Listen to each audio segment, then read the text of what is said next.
Ya, trombosit. Trombosit, sel darah putih. Iya, karena akar kedokteran kuno itu asalnya dari Yunani. Semua pasien dapat melakukan adil. Mau pasien BPJS, Islam itu terjadi bayar pada dinasti Abbasiyah yang merupakan buku filsafat terpenting dia. Nah,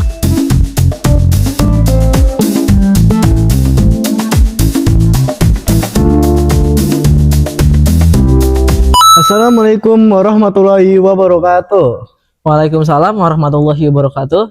Halo sahabat Cordova, perkenalkan saya Muhammad Tamiho Dan saya Fadil. Kami dari Palang Merah Remaja SMPD Cordova 2 di podcast Pertolongan 101. Di episode pertama ini kita mau bahas apa sih? Di episode pertama ini benar-benar baru launching guys, baru ada ini. Jadi kita masih bingung ya sebenarnya. Mungkin komponen darah seru. Wah, komponen darah, boleh tuh boleh. Nah, menurut kamu apa itu komponen darah? Yang aku tahu ya, menurut aku komponen darah itu semacam saluran yang berisi cairan darah yang mengedarkan oksigen ke seluruh tubuh atau gimana itu? Sebenarnya pendapat kamu itu apa nggak salah-salah banget, tapi gini guys, komponen darah itu sebenarnya adalah hal-hal yang tersusun atas darah tersebut. Nah, darah itu tersusun atas 3 hal. Kamu tahu nggak apa aja? Kayaknya aku tahu nih. Trombosit termasuk. Ya, trombosit. Trombosit, sel darah putih. Iya. Darah merah. Iya. Itu tuh. Satu lagi ada. Ini yang paling besar dari komponen darah itu 55%. Aku tahu kayaknya. Plasma. Iya, benar. Nah, benar. Jadi aku mau ngejelasin ya guys ya. Jadi plasma itu adalah bagian cair dari darah berwarna kekuningan. Jumlahnya itu sekitar 55% dari volume darah. Sedangkan sel darah merah atau eritrosit itu adalah sel yang kamu bilang tadi, mengedarkan oksigen, nutrisi, hormon ke seluruh tubuh. Warna merah. Nah, sedangkan sel darah putih atau leukosit itu yang berfungsi ketika kamu apa? Ketika kamu sakit. Nah, itu dia akan berfungsi di situ karena ketika kamu sakit ada virus yang masuk ke tubuh kamu. Dia ini akan memerangi virus tersebut. Makanya pas kamu lagi sakit nih, dalam tubuh kita ini ada perperangan ini nih. Wih, perperangan. Wih, keren-keren. Sedangkan yang keempat itu adalah trombosit. Nah, ini yang juga sangat penting nih. Trombosit itu adalah yang ketika kamu luka, dia ini akan bikin apa sih namanya, pembekuan darah biar luka kamu itu biar darah itu nggak keluar lagi. Oh gitu. Bayangin gak ada trombosit, kita luka nih, kita naik sepeda jatuh luka, nggak ada trombosit, darahnya keluar terus. Itu udah kekurangan darah, itu mati. Sebelum dibawa ke rumah sakit, aduh, habis itu kita. Udah ketemu Allah kali ya. Oh, udah ketemu malaikat itu. Nah, kita kan tadi ngebahas trombosit, ngebahas eritrosit, leukosit, plasma. Nah, ini tuh dari bahasa apa sih menurut kamu? Kayaknya mirip-mirip Yunani gak sih? Mirip-mirip Yunani. Bener juga tuh teman-teman. Jadi bahasa apa ya? Bahasa kedokteran itu apa ya? Banyaknya itu dari Yunani sama dari Latin, guys. Latin. Kenapa bahasa Yunani itu banyaknya dari sana? Karena akar kedokteran kuno itu asalnya dari Yunani juga. Nah, contoh nih, akar kata Yunani dalam medis, stoma, mulut. Itu stomatitis ya, peradangan mulut. Nepros itu ginjal, hepar itu hati, kardia itu jantung, derma itu kulit. Nah, quis itu kantung, patos itu penyakit. Menarik. Kenapa sih bahasa Yunani sama Latin ini sering dipakai? Kan tadi karena kedokterannya mereka ini adalah mendominasi kedokteran kuno. Menurut kamu siapa sih yang mendominasi kedokteran kuno di Yunani? Siapa ya? Yang mendominasi ya? Kayaknya aku kurang tahu.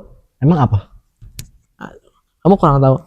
Nah, orangnya itu adalah Hippocrates. Kamu pernah dengar nggak Hippocrates? Wah, baru denger nih. Apa tuh?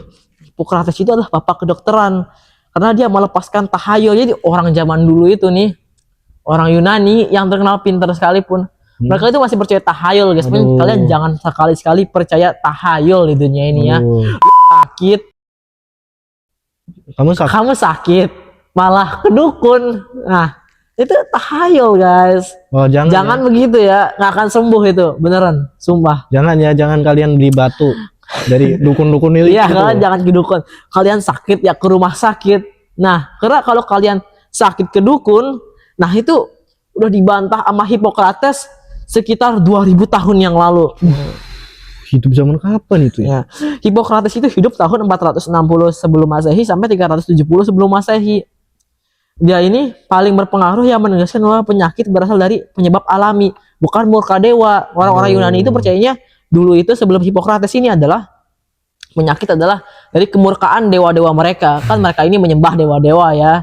Nah, kalau kita mungkin sekarang itu penyakit itu disebabkan oleh apa? Santet lah mungkin. Waduh, santet. Nah, atau diguna-guna oleh orang lain ya. Sebenarnya belum ada yang bisa membuktikan itu benar apa tidak, tapi ini udah dibantah sama Hippocrates dalam hal yang berbeda ya. Kalau kita mungkin ke ilmu-ilmu gelap, kalau dia adalah kemurkaan dewa. Makanya dia disebut sebagai bapak kedokteran karena dia melepaskan tahayul ya. Oh gitu. Melepaskan kepercayaan orang dari hal yang tidak ada ke dalam dirinya sendiri. Dia juga menciptakan Corpus Hippocraticum. Nah, ini adalah kumpulan tulisan medis dan sumpah Hippocrates yang menjadi landasan etika kedokteran. Nah, jadi etika kedokteran ini awalnya itu dari Hippocrates, dari orang yang hidup 2000 tahun yang lalu. Etika kedokteran antara lain adalah beneficence atau berbuat baik, non maleficence tidak merugikan orang lain. Jadi kalau dokter yang merugikan kalian, dia melanggar etika kedokteran yang sudah dibuat oleh Hippocrates. Kemudian ada otonomi pasien, justice keadilan. Nah, jadi semua pasien harus dilakukan adil. Mau pasien BPJS, mau pasien yang bayar mandiri, harus adil karena itu adalah etika kedokteran. Kalau sampai kalian tidak diperlakukan adil, itu bukan dokter namanya, karena dia melanggar etika dan sumpahnya sendiri. Aduh, siapa nih? Kan tadi kita udah ngebahas tentang Hippocrates, bapak kedokteran kuno. Jadi kan yang kuno, kamu mau tahu nggak yang modernnya siapa? Yang kamu masih tahu ya? Aduh, nyerah deh. Apa tuh? Apa kedokteran modern itu adalah Ibnu Sina. Oh iya. Ibnu Sina guys. Jadi Ibnu Sina ini atau di barat dikenal sebagai Avicenna, yaitu seorang muslim polimat yang dipandang sebagai dokter, astronomer, dan penulis terpenting di zaman keemasan Islam. Zaman keemasan Islam itu di dinasti apa artinya? Dinasti, aduh lupa, nggak nyimak pelajaran. Jadi guys, zaman keemasan Islam itu terjadi pada dinasti Abbasiyah. Nah, kekhalifahan Abbasiyah pada sekitar tahun berapa ya, sabar ya? Menurut kamu sekitar tahun berapa? Abad ke-14 atau mungkin terlalu jauh kayaknya. Abad kedua. Abbasiyah itu berdiri dari tahun 750 Masehi, guys. Jadi tahun 750 Masehi dan kemudian hancur tahun 1258 Masehi. Aduh. Jadi mereka ini bertahan sekitar 508 tahun. 508 tahun. Ini luar biasa banget lah ya kan. Nah, di zaman inilah banyak keemasan Islam, salah satunya adalah Ibnu Sina ini. Dia ini bapak kedokteran modern. Dia punya 450 judul buku. 240-nya ditulis yang bertahan dan selamat itu ada 240 judul buku dalam bidang filsafat, dan 40 judul bukunya itu dalam bidang pengobatan. Karyanya yang paling terkenal adalah Al-Qanun fi Al-Tib atau buku pengobatan, sebuah ensiklopedia medis yang menjadi rujukan dan standar di bidang kedokteran di berbagai universitas sampai tahun 1650 Masehi. Bayangin, dia itu meninggal tahun 1037 Masehi. Sedangkan ilmunya masih dipakai sampai 613 tahun setelah dia meninggal. Wah, lama banget itu. Kamu tahu gak sih, Ibnu Sina itu kan punya banyak buku. Dari tadi kita bahas ada 240 judul buku. Iya. Dia punya berapa buku sih? Kamu tahu nggak ada Ibnu Sina itu punya buku-buku lain? Kayak buku-buku yang dimiliki Ibnu Sina itu apa aja gitu? Kayak pernah tahu tapi apa ya? Namanya susah. Nah guys, jadi Ibnu Sina ini punya buku. Ini menarik nih. Ini gue ceritain ya. Ini aku ceritain ya ke kalian ya. Aduh, kita nggak boleh ngomong gua lu ya guys. Ini kita harus ngomong yang lembut-lembut ya. Karena ini kita di bulan Ramadan ya. Semoga terbawa sampai ke bulan-bulan berikutnya gitu ya. Bukan cuma di Ramadan doang. Jangan terlalu itu. Kitabnya itu yang pertama adalah Al-Shifa. Al-Shifa. Ini itu ensiklopedia penyembuhan. Emang filsafatnya. Jadi bayangin, buku ensiklopedia pengetahuan penyembuhan digabungin sama filsafat. berat banget itu. Itu udah berat itu kayaknya. Kalau aku jadi dia udah pusing duluan itu. Kalau kamu pusing pas bikin bukunya, ntar orangnya yang baca bukunya orang. Ya benar juga ya.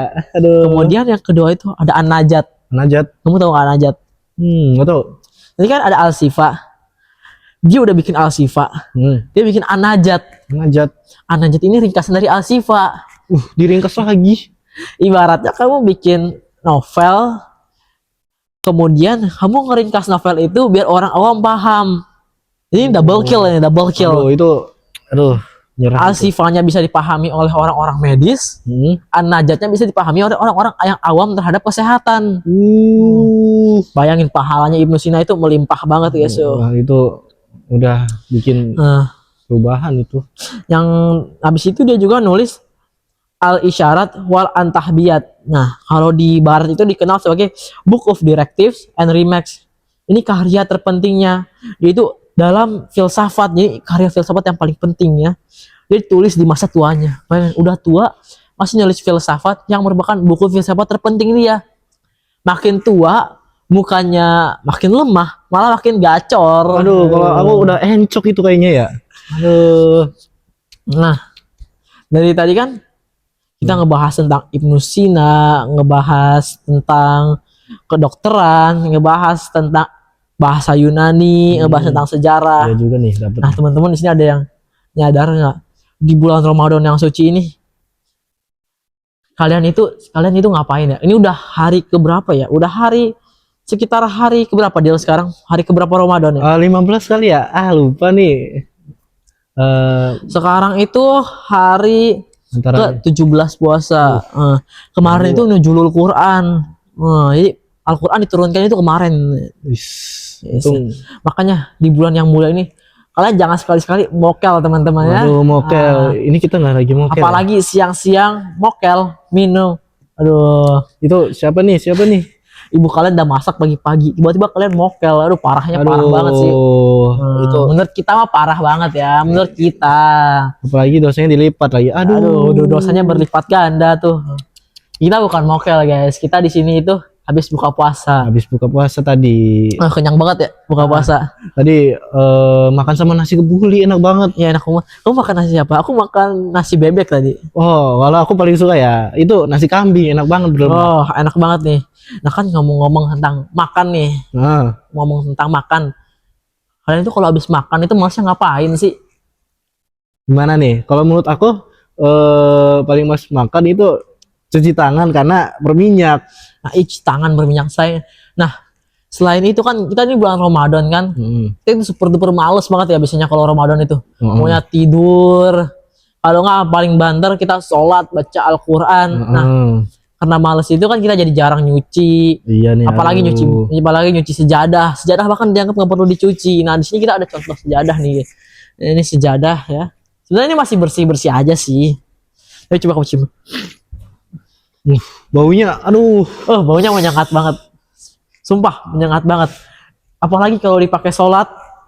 Kalian pakai sholat sejadah begini. Kira-kira khusus nggak tuh? Nggak khusus sih menurut saya mah. Karena kalian sholat nyium bau itu pasti pikirannya kemana-mana. Nah, karena itu kita di sini ada satu produk yang bisa ngilangin bau ini secara instan ya. Dan produknya alami nih, bukan kimia, alami. Bukan nggak batalin itu ya. Nggak batalin wudu, non alkohol kok. Non alkohol. Nah, ini rasa yang salah satunya aku suka ini rasa melon. Rasa melon enak nih. Nah, kita semprot. Nah guys, bermasalah guys. Nah, ini bisa. Mucim lagi. Nah, kalau harum begini kan ibadahnya jadi makin khusyuk nggak sih? Iya, sama bikin lapar mau makan melon rasanya. Bahkan Nabi aja kan nyunahinnya hari Jumat itu, Nabi itu sunnahnya itu kalau kita sholat Jumat itu kita pakai parfum. Biar wangi. Ya biar wangi. Jadinya, apalagi buat sholat ke diri kita sendiri ya. Makanya kita harus cucu. Yang misalnya mau produk beginian, ini bukan cuman bisa buat sejadah doang, ini bisa buat peci, yang malas nyuci peci itu, yang bau itu ya. Waduh, bau. Yang suka Siapa nih? dikasih-kasih ke temen itu. Aduh. Sumpah kalian pakai ini, baunya langsung hilang, Langsung beneran. hilang ini. Nah, kita cuman sisa 2 jenis aja. Yang pertama ini adalah Glim Apple, yang kedua ini ada apa tadi yang kita pakai ini adalah Melon. Frost Melon Dew. Kalau aku lebih suka yang Glim Apple. Nah, yang mau langsung aja kontak di bawah ini. Lanjutin deal. Aku ini guys, maaf ya. Jadi gini guys. Bermasalah ini. Sorry ini iklan. Jadi ini tuh produknya bagus juga nih. Baru dengar. Sisa beberapa pieces doang, ini bekas kelas meeting guys. Kira-kira berapa kali semprot ini? Itu bisa tahan 2 sampai 3 bulan. Kira-kira dipakai buat parfum ke sekolah enak gak tuh? Jangan dipakai parfum juga. Jangan ya. Buat harganya 30.000, hubungin kontak di bawah ya kalau mau. Oke. Nah, sabar ya. Kita lanjut sekarang bahas tentang tadi darah. Nah, kamu bahas dulu, Dil. Aku mau nyeting ini ya. Biasalah Ramadan banyak ujian, menguji kesabaran. Jadi gini. bentar. Kita karena aku nggak terlalu tahu, kita scroll aja ya. Jadi yang dibahas oleh Tamliko tadi ada 4 macam darah, yaitu darah trombosit dan darah merah, darah apa ya? Sorry, 4 jenis, Dil. Oh iya, 4 jenis. Sorry. Sedikit pikun. sorry. Ada 4 jenis, yaitu trombosit, sel darah merah, sel darah putih, dan plasma. Udah emang ini suka error ya, wajar ya. Oke, kita lanjut ya. Tadi kita sampai mana? Tadi kamu kan ngebahas ada 4 komponen darah. Iklan ya. Iklan dulu. Wajar aja. Nah, 4 komponen tersebut itu gunanya apa sih? Gunanya ya, agar kita hidup kali ya. Nah, gunanya itu untuk menjaga kesehatan dan keseimbangan fungsi tubuh manusia. Nah, jadi kalau salah satunya hilang, tubuh kamu itu nggak seimbang. Nggak seimbang, ini miring satu kayaknya. Melihat secara keseluruhan, darah itu sebenarnya sebuah sistem kerjasama yang sangat kompleks loh. Sel darah seperti yang tadi aku sebutkan, sel darah merah itu membawa oksigen, sel darah putih menjaga tubuh dari penyakit, trombosit menghentikan pendarahan, dan plasma menjadi media transportasi bagi berbagai zat penting dalam tubuh kamu. Nah, jadi jika tubuh kekurangan oksigen, produksi sel darah merah kamu akan meningkat. Ini adalah pertahanan alami tubuh biar kita itu nggak kekurangan oksigen, karena semakin banyak sel darah merah, semakin cepat pengaliran oksigen ke seluruh tubuh kita. Jika tubuh sedang melawan infeksi, produksi sel darah putih akan menambah. Buat apa? Biar penyakit itu lebih gampang dibasmi. Tapi ternyata produksi berlebihan itu nggak baik loh. Iya sih, ntar jadi produksi darah putih berlebihan itu malah menyebabkan penyakit. Kamu tahu nggak apa penyakitnya? Apa tuh? Kayaknya aku pernah dengar, cuman namanya susah pokoknya, itulah. Nah, ini disebut sebagai leukositosis. Atau saat jumlah sel darah putih kamu itu melebihi 11.000 sel per liter darah merah. Ini dipicu oleh infeksi peradangan sama kanker darah atau leukemia. Nah, apa sih bahaya dari kelebihan sel darah putih ini? Kira-kira kulitnya jadi putih nggak tuh? Ya enggak lah. Kira-kira kenapa tuh? Coba sebentar ya. Kamu bahaya sel darah putih ya. Coba kita searching guys, karena aku pun nggak terlalu tahu sebenarnya. Aku masih anak SMP ya, wajar ya.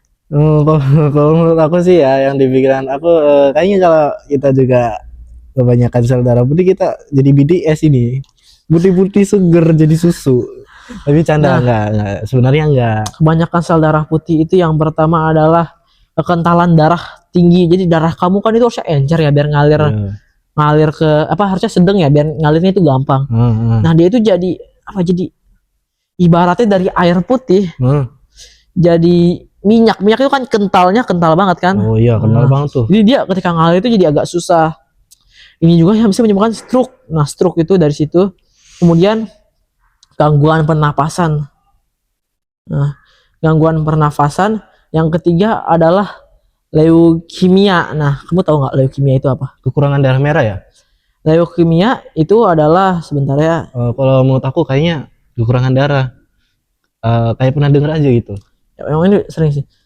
Leukemia itu adalah jenis kanker darah, yaitu menyerang jaringan pembentuk darah dalam tubuh, termasuk sumsum tulang dan sistem limfatik. Ngeri juga nih. Aduh, semoga aja sehat. Semoga sehat ya. Kita berdoa ya, apalagi di bulan Ramadan ini ya. Doa itu dimustajab banget sama Allah ya kan. Nah, leukemia ini yaitu pertama bahayanya itu adalah sel darah merah kamu akan terhambat. Sel darah merah kamu seperti kamu tadi bilang, sel darah merah kamu itu terhambat.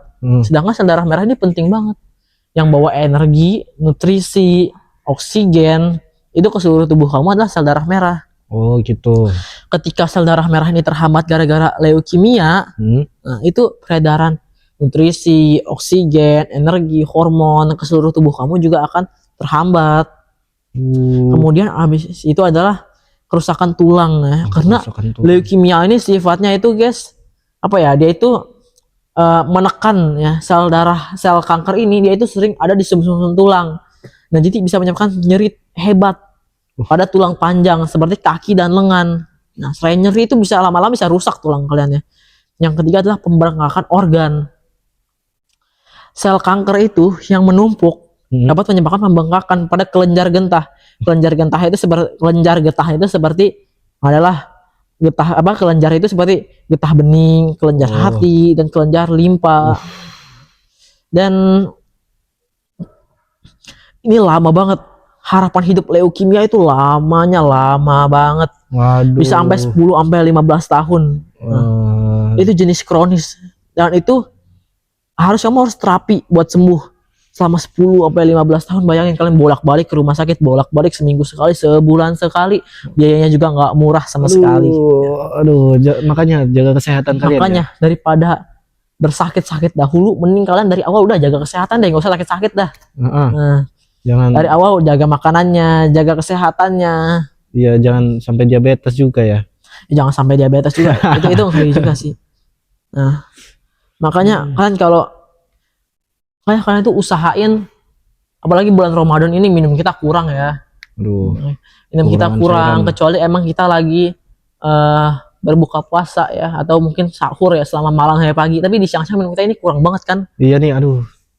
Kan kamu udah buka, masa masih ke bawah suasana siang tadi. Aduh, masih lapar soalnya. Nah, dia makan 2 porsi guys, masih lapar aja. Bener-bener ini ya. Biasa-biasa.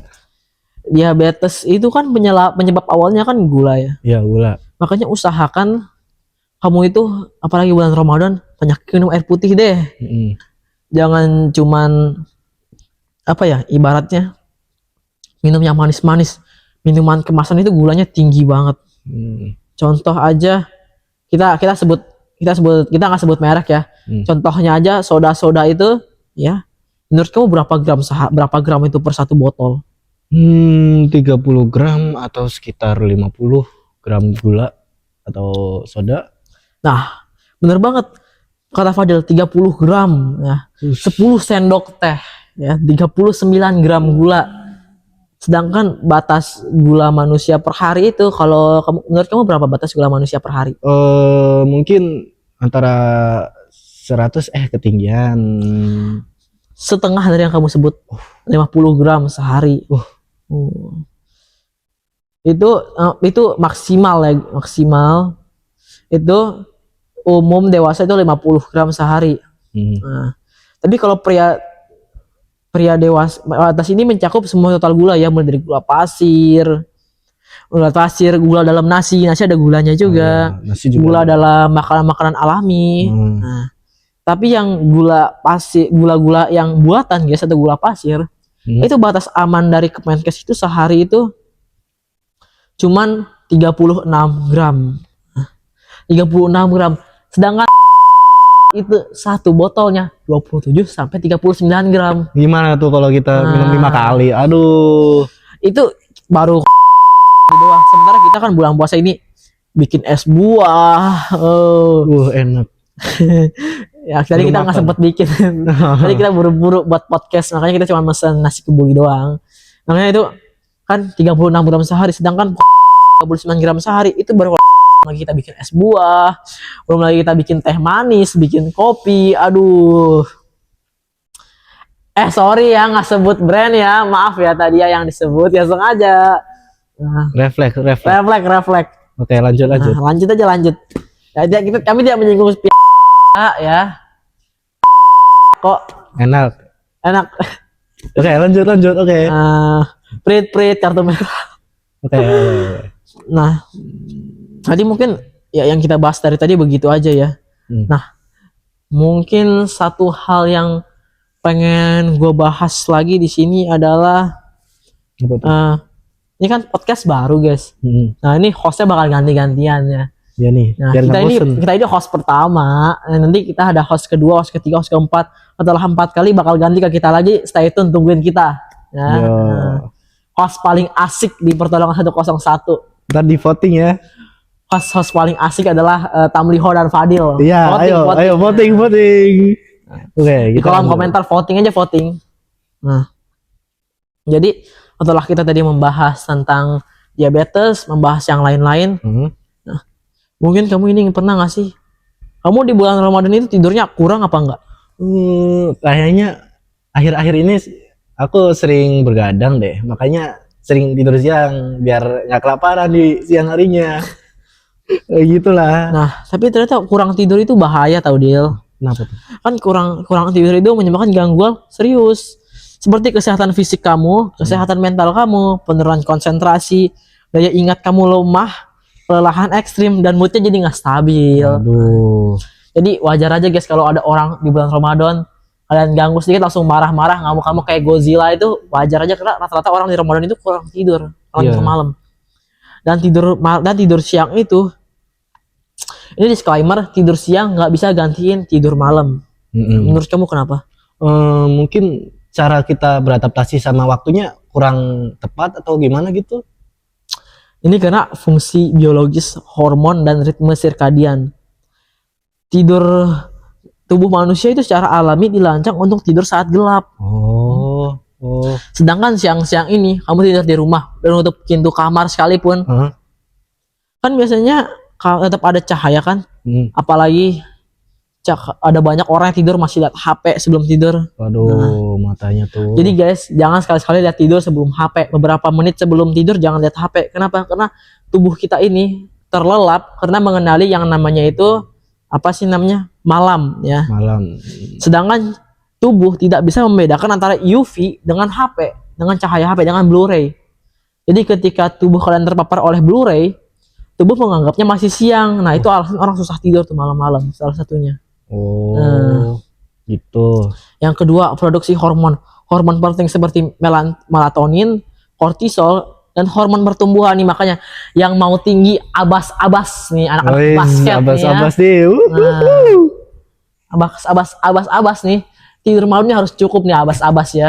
Biar tingginya maksimal, biar bisa ngedang kayak LeBron James. Biar kayak tiang sekalian ya, setiang gawangnya. Nah, karena kan hormon pertumbuhan itu paling optimal itu di malam hari bukan siang hari. Jadi abas-abas ini kurangin lah main HP malam-malam. Apalagi Ramadan kan bangun malam. Ntar jadi botol lagi. Maksudnya jadi botol. Kartu merah. Aduh, itu maksudnya. Yang paling penting ini adalah kurang tidur malam kronis yang dibalas dengan tidur siang itu meningkatkan resiko apa? Obesitas, diabetes, penyakit jantung, sama melemahkan sistem imun. Yang paling penting kualitas tidur malam itu memberikan siklus tidur yang lengkap, siklus tidur ringan, siklus dalam, dan REM. Nah, siklus REM inilah yang bisa bikin kalian mimpi. Kalian tahu nggak sih REM itu singkatan dari apa? Apa tuh? RMME? REM. Gitu. REM itu singkatan dari rapid eye movement. Jadi ketika kalian tidur tapi mata kalian gerak-gerak. Mata kalian dalam kelopak mata ini gerak-gerak. Kira-kira itu sehat nggak? Ya itu siklus tidur, jadi sehat banget ya. Itu adalah gerakan mata cepat. Ini fase tidur yang ditandai dengan aktivitas otak intens. Maaf ya, agak belibet ya. Sama-sama. Baru buka. Nah, jadi pas kalian tidur, rapid eye movement ini mata kalian gerak-gerak. Nah, pas REM ini Disitulah kalian mimpi. Otak kalian yang tadinya lagi istirahat jadi bekerja dengan intens lagi. Dan REM ini sulit terjadi di waktu siang hari. Oh. Makanya kalau kalian mau tidur, mau ketemu waifu kalian yang cantik-cantik itu ya kan, tidur malamnya harus apa? Harus nyenyak. Ya harus nyenyak. Ya bisa kalian ketemu waifu kalian itu ya. Ya meskipun Dia tuh wibu-wibu nih, termasuk saya. ibu yang ibu ini tidur malamnya harus nyenyak-nyenyak ya biar bisa ketemu waifunya ya. Nah, Kalau di kolom komentar siapa kalian itu waifu kalian siapa nih kolom komentar nih? Ayo. Nah, Ayo lanjut.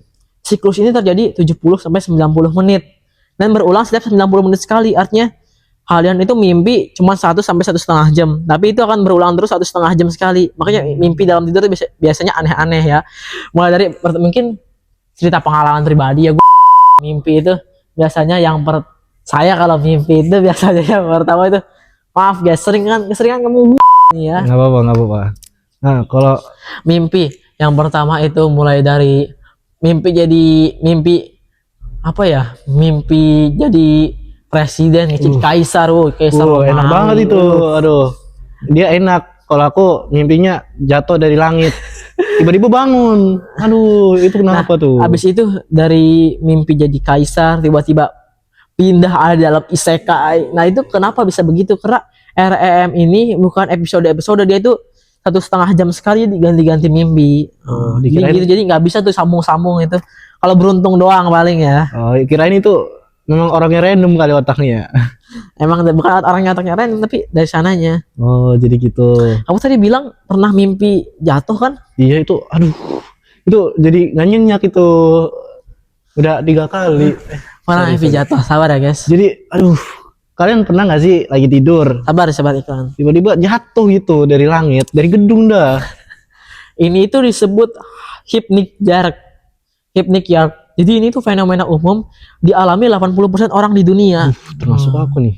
Jadi ini akibat transisi tidur, akibat otak salah menginterpretasikan relaksasi otot sebagai bahaya. Iya Kan kalau tidur nih, ya kan ototnya relaksasi dari kalian tegang, mungkin abis push up, abis ngapain, nah ini tegang. Akhirnya jatuh. Terus tiba-tiba tidur, maka otot kalian kan otomatis relaksasi kan Dil ya. Kalau relaksasi ini otak kaget dong tiba-tiba. Astagfirullah. Kaget. Sorry guys, jangan diklip ya. Nah, jadi dari kamu tadi awalnya olahraga, aktivitas, lari, tiba-tiba jadi tidur, apalagi nyenyak kan, otot-otot langsung rileks tuh pasti ya kan, jadi enak tuh tubuh. Tapi otak ini malah nganggep bahaya karena dia tiba-tiba berubah. Jadi mode terbang. Nah, karena rileks ini sama dengan ketika kamu jatuh. Ketika kamu jatuh, otot-otot kamu itu otot kamu itu jadi kayak rileks gitu loh. Ya, meskipun ya otak kita nggak rileks, tapi otot-ototnya rileks atau kenapa. Nah, jadi ini bikin otak itu ngirim sinyalnya adalah hentakan. Jadi seakan-akan kamu jatuh kayak kayak gitulah ibaratnya. Nah, pemicu utamanya itu yang pertama kurang tidur, stres tinggi, kecemasan, kelelahan, konsumsi kafein. Makanya tuh ingat, kopi jangan banyak-banyak sehari, ya kan? Kopi tuh, kopi kira-kira berapa kafein ya? Batas kafein maksimal itu 400 mg per hari ya. Itu buat orang dewasa ya. Sementara buat ibu hamil atau menyusui 300 sampai 300 mg per hari. Buat kita yang remaja ini batas maksimalnya 80 mg sehari. Makanya kopi itu kopi apalagi americano ya. Anak-anak muda ini seperti saya ini kalau misalnya ngantuk minumnya americano yang pahitnya pahit banget. Tapi saya enggak dong. Saya nggak suka kopi, sukanya matcha. Matcha itu kan ada kafeinnya juga loh. Nah, jadi aja berarti dong. Kopi americano ini sabar ya, kita cari. Kopi. Makanya saya nggak sering-sering minum americano setelah tahu ini. Karena 2 shot espresso itu bisa sampai 140 sampai 150 mg kafein. Pahit nggak tuh? Oh, pahit dong. Itu yang dicari kalau minum kopi. Aduh, itu aku nggak mau. Sedangkan batas maksimal remaja 85 mg sehari. Sedangkan saya biasanya itu 2 shot espresso guys. Jadi Sudah itu melampaui batas wajar remaja. Makanya saya udah nggak sering-sering lagi. Makanya kita ganti ke apa, Dil? Maca. Iya dong, maca enak. Katanya biar jadi mukanya kayak anime. Maca itu kafeinnya itu lebih rendah, cuma 38 sampai 88 miligram per satu shootnya itu ya. Per satu cupnya itu. Makanya sekarang saya lebih sering minum maca malah.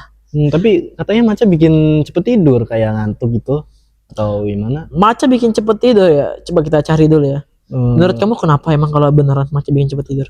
Soalnya aku pernah dengar dari mana itu pokoknya bikin makin ngantuk lah gitu. Nah, maca itu bikin efek relaksasi tubuh. Jadi tubuh kamu tenang pas minum maca ya kan. Karena dia punya kandungan L-theanin.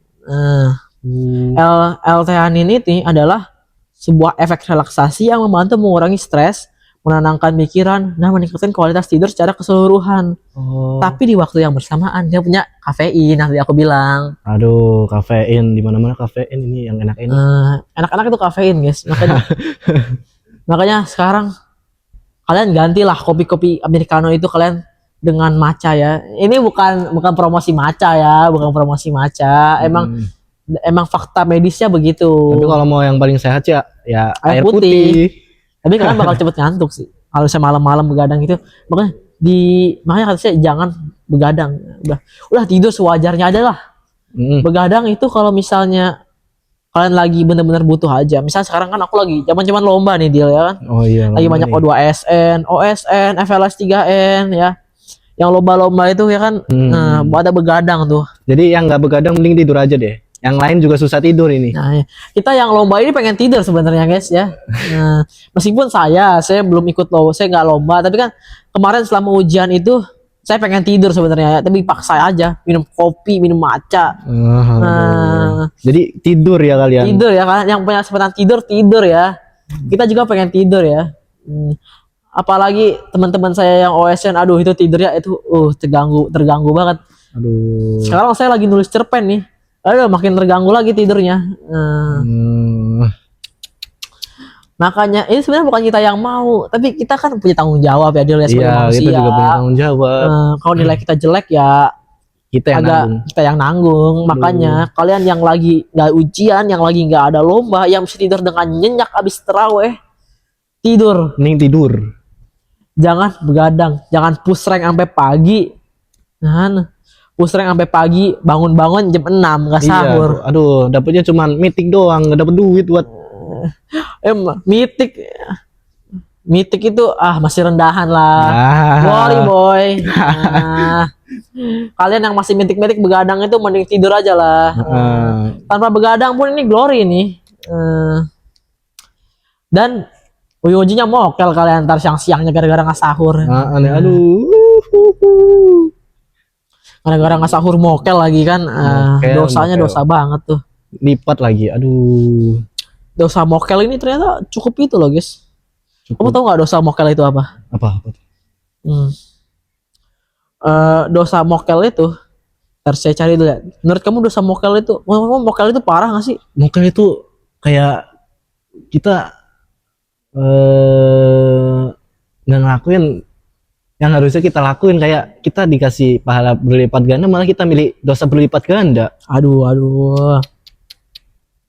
Oh iya, BTW kita kelewatan satu topik deh yang harusnya kita bahas. Nah, jadi kan ada dalilnya guys. Jadi dalam Al-Quran Al-Baqarah itu disebutkan bahwa kemudian sempurnakanlah puasa itu sampai datang pada malam atau maghrib, ya kan? Kemudian ada hadis Nabi, umatku akan senantiasa dalam kebaikan selama mereka menyegerakan berbuka. Jadi kalau kalian berbuka, segerakan. Tapi bukan artinya pas sebelum azan kan udah buka ya, jangan taruh dulu, jangan taruh dulu makanannya sebelum azannya udah itu. Nah, hukum sengaja membatalkan puasa ini adalah melanggar batas yang ditetapkan oleh Allah. Hukumnya itu haram, dosa besar. Kalau itu wajib qada dan taubat, ya kan? Kalian harus bertaubat nasuha. Nah, berdasarkan riwayat hadis dari Abu Umamah, orang yang berbuka sebelum puasa dikabarkan mendapat siksa gantung terbalik. Kan digantung terbalik. Yang digantung nih kaki kalian diangkat ke atas. Darahnya itu udah naik ke atas semua itu. Darahnya ke kepala semua, berat tuh kepala pasti. Udah copot duluan kayaknya. Katanya komponen darah tadi kan udah selesai kan tadi yang kita bahas kan, komponen darah kan udah nggak ada lagi, udah kita bahas semua kan. Nah, mungkin sebagai penutup ya kita bahas beberapa hukum Islam selama puasa. Apa nggak usah? Kayaknya nggak usah deh. Nggak usah ya. Tapi teman-teman, ntar dulu deh sebelum kita tutup ini kan, ini puasa. Puasa itu kan diwajibkan oleh Allah kan. Nah, puasa itu diwajibkan oleh Allah. Jadi puasa itu adalah menahan diri makan minum. Tapi jangan menahan diri doang. Kalian harus menahan hal-hal yang berbau hawa nafsu dalam diri kalian ya. Makanya dari tadi saya itu ketika saya menyebutkan gua, saya langsung mengganti dan astagfirullahalazim ya, karena itu kata-kata yang agak kasar ya. Kurang sopan. Maka ketika kalian puasa jangan berkata yang kasar, jangan marah-marah ya. Aduh, jangan marah-marah karena kita menahan hawa nafsu. Nih. Nah, apalagi astagfirullahalazim itu yang buka puasa yang pikirannya masih kotor itu astagfirullahalazim. Puasa itu tadarus guys, tadarus bukan malah main game, main ML ya kan. Apalagi ML-nya toksik nih, aduh. Nggak nyinggung. Kalau merasa ya udah. Ya mungkin gitu doang yang bisa kita bawain ya. Udah malam juga, udah mau terawih. Kalian jangan sampai nggak terawih ya, awas aja ya kalau nggak terawih. Terawih itu amalan yang sangat dimuliakan. Jangan main lempar sendal waktu terawih ya. Aduh, apalagi yang duduk-duduk doang nih waktu sholat. Apalagi cewek-cewek nih yang suka nggak terawih nih, awas aja. Nah oke. Mungkin segitu doang yang bisa kita bawain ya. Kita mau terawih ya Del ya. Terawih dulu kita. Mau ke masjid apa Del? Masjid Al-Aqsa. Masjid Al-Aqsa. Enggak, canda. Insya Allah kita ke sana. Insya Allah kita ke sana. Kita mau terawih di Masjid As-Somat ya Del ya. As-Somat dulu aja, bersyukur. As-Somat Citra Raya.